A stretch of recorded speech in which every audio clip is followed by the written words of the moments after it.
Hey everyone, I hope you're doing well. In this episode, we are going to look at the history and operations of Republic Airlines based in the United States.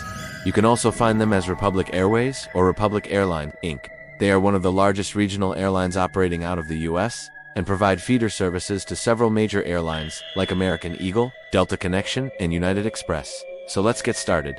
Alright, so kicking things off, Republic Airways was founded back in 1998, and they started as a regional carrier, and then shortly after they were rebranded to Republic Airline Incorporated. They operate today under the Republic Airways Holdings umbrella, which is a publicly traded company on NASDAQ. Now, Republic Airways Holdings also owns another regional airline called Midwest Airlines. However, that airline only operates a handful of flights over to the Caribbean from their main base at Gary Airport, which is near Chicago. But yeah, it's pretty much a shell of its former self nowadays. Republic Airways provides feeder, or what some people call regional jet services, to American Eagle, Delta Connection, and United Express.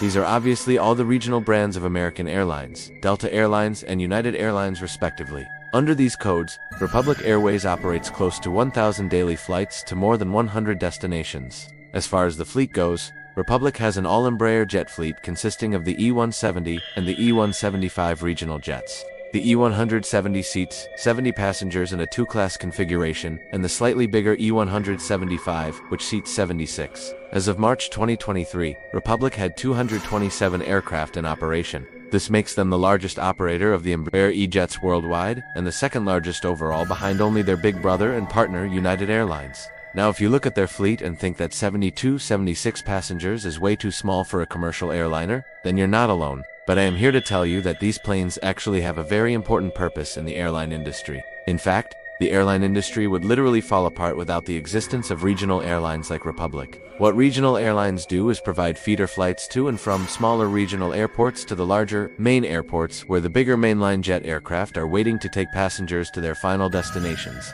This allows for more accessibility to air travel for people living in more rural areas, who may not have direct service from their local airport to a major hub. It also allows airlines like American Airlines, Delta, and United to have a larger reach throughout the country and offer more flight frequencies to certain markets. Without the regional partners, it's safe to say that American Eagle, Delta Connection, and United Express wouldn't be able to fly to many of the smaller airports that they do. And that would mean that many people living outside of larger urban areas would likely not have access to air travel at all.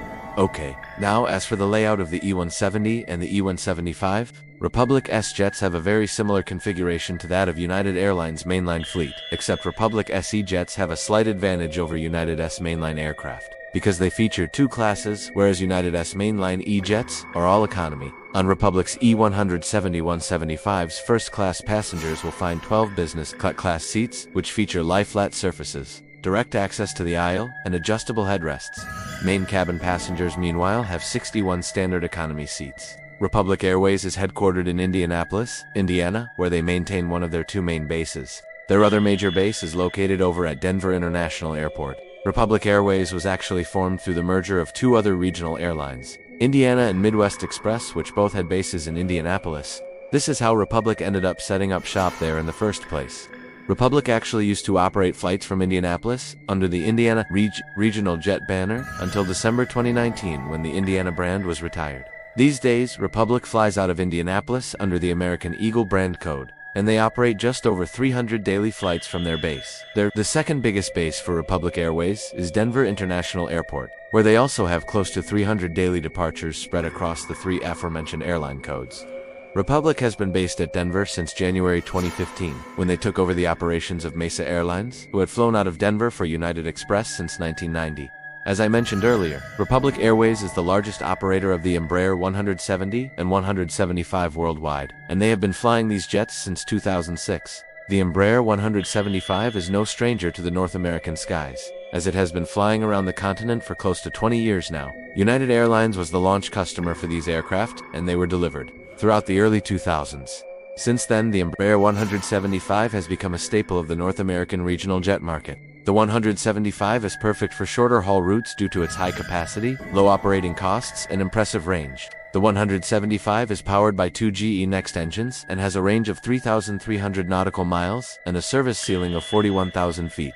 One of the things that really stands out about Republic Airways is their focus on connecting smaller regional airports to larger hubs across the US. Take for example their base at Indianapolis, where they have flights to 28 different destinations. Of those 28 destinations, only 5 of them are considered to be major hubs or large international airports. Those airports are Atlanta, Charlotte, Dallas, Chicago, O'Hare, and Washington, D.C. That means that more than half of the airports that Republic flies to from Indianapolis are smaller regional airports. This is exactly what I was talking about earlier when I said that Republic Airways provides feeder flights to smaller regional airports. In this case, Indianapolis is a smaller regional airport in comparison to the major hubs that the bigger wide-body aircraft fly to. But for passengers living in the Indianapolis area, it's a major airport that provides them with connections all across the US and even down to the Caribbean. For passengers living in the smaller regional airports that Republic flies to, the ability to connect onto a larger airline like American Airlines or United Airlines through one of these smaller regional airports is invaluable.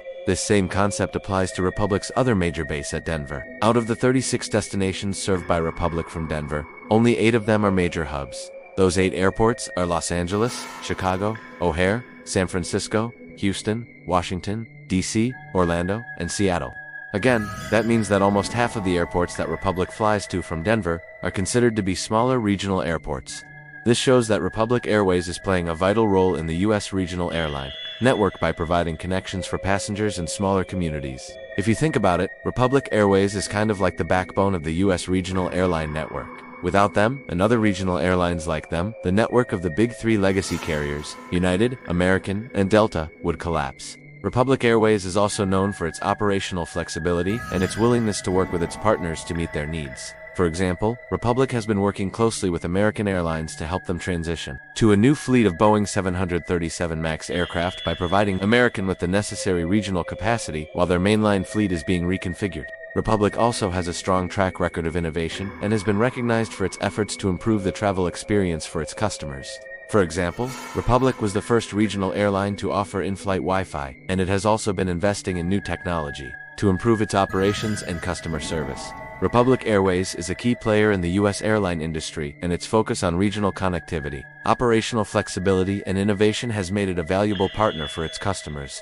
The airline has also been recognized for its commitment to safety and has been named one of the safest airlines in the world by Air Transport World. Overall, Republic Airways is a highly respected and well-run airline that is playing a vital role in connecting the United States. Okay, so that's a look at the history and operations of Republic Airlines. If you enjoyed this video, please hit the like button, as I always appreciate it when you guys show your support. Feel free to leave any comments or questions below as well. And also make sure to subscribe so you don't miss any future videos. I've got a lot of cool stuff planned for this year, including more airline history episodes. Anyways, thanks for watching. Stay safe, and I'll see you in the next one.